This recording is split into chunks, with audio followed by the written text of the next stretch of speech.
साल का वो मंजर आज भी पाकिस्तान के जहन में खौफ पैदा कर देता है। पहलगाम आतंकी हमले के प्रतिशोध में शुरू हुआ ऑपरेशन सिंदूर भारतीय सेना की रणनीति और ताकत का बेजोड़ नमूना था।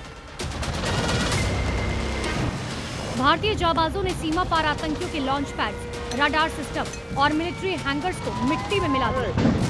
महज कुछ घंटों के भीतर पाकिस्तान का डिफेंस मैकेनिज्म पूरी तरह पंगु हो गया था।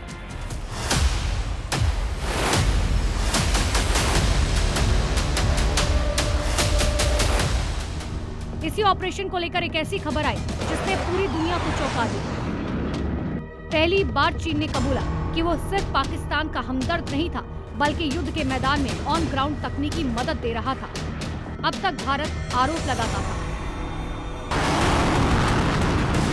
अब खुद चीन ने अपनी पोल खोल दी। चीनी सरकारी मीडिया के मुताबिक चेंगडू एयरक्राफ्ट रिसर्च इंस्टीट्यूट के इंजीनियर झांग हेग ने माना, भारत जब हमले कर रहा था उस दौरान वो पाकिस्तान में मौजूद थे। 50 डिग्री की तपती गर्मी में चीनी इंजीनियर पाकिस्तान के बेस पर रहकर तकनीकी सपोर्ट दे रहे थे। ड्रैगन अपने बच्चे यानी J-10C फाइटर जेट को बचाने की कोशिश कर रहा था, लेकिन भारतीय प्रहार के सामने सब फेल रहा। इस युद्ध का सबसे बड़ा विलन पाकिस्तान के लिए और हीरो भारत के लिए बनी ब्रह्मोस मिसाइल। चीन ने पाकिस्तान को अपना सबसे advance air defence system HQ-9 दिया था। दावा था कि पश्चिमी देशों के सिस्टम को फेल कर देगा, लेकिन जब ब्रह्मोस ने उड़ान भरी तो HQ-9 रडार पर उसे पकड़ तक नहीं पाया। रियल टाइम टारगेटिंग और इलेक्ट्रॉनिक वॉरफेयर में चीनी तकनीक की धज्जियां उड़ गई। अटैक हुआ है नूर खान बेस पे। आखिर ड्रैगन ब्रह्मोस से क्यों डरता है? दुनिया की सबसे तेज क्रूज मिसाइल, इसकी रफ्तार 2.8 मैक, जिसका निशाना अचूक है, जिसे पकड़ना नामुमकिन है। ये दागो और भूल जाओ तकनीक पर काम करती है।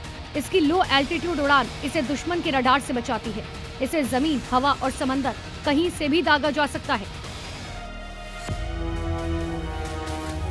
इस पूरे संघर्ष की जड़ में था पहलगाम आतंकी हमला। पिछले साल आतंकियों ने कायरता की हदें पार करते हुए पहलगाम में मासूमों को निशाना बनाया था।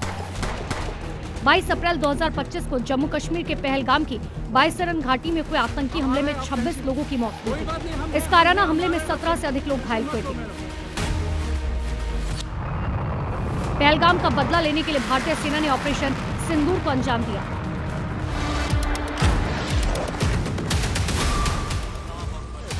यह हमला इतना सटीक और भीषण था कि पाकिस्तान के रक्षा तंत्र को संभलने का मौका तक नहीं मिला।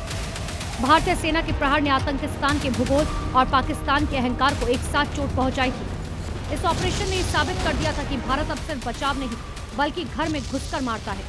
चीन के इस कबूलनामे ने वैश्विक मंच पर पाकिस्तान की कागजी ताकत और चीन के खोखले दावों को बेनकाब कर दिया। आज पूरा देश अपने उन वीरों को सलाम कर रहा है जिन्होंने ऑपरेशन सिंदूर को सफल बनाकर दुश्मन की रीढ़ तोड़ दी थी। ये थी पहलगाम के धोखे से लेकर ऑपरेशन सिंदूर के प्रचंड जवाब की कहानी। पाकिस्तान ने चीन के कंधों पर चढ़कर भारत को डराने की कोशिश की थी, लेकिन भारतीय जाबाजों ने साबित कर दिया कि उनकी ब्रह्मोस और रणनीति के आगे चीन का हर सुरक्षा कवच फेल है। पहलगाम आतंकी हमलों में मारे गए लोगों के लिए यही सच्ची श्रद्धांजलि थी। ब्यूरो रिपोर्ट, जी मीडिया।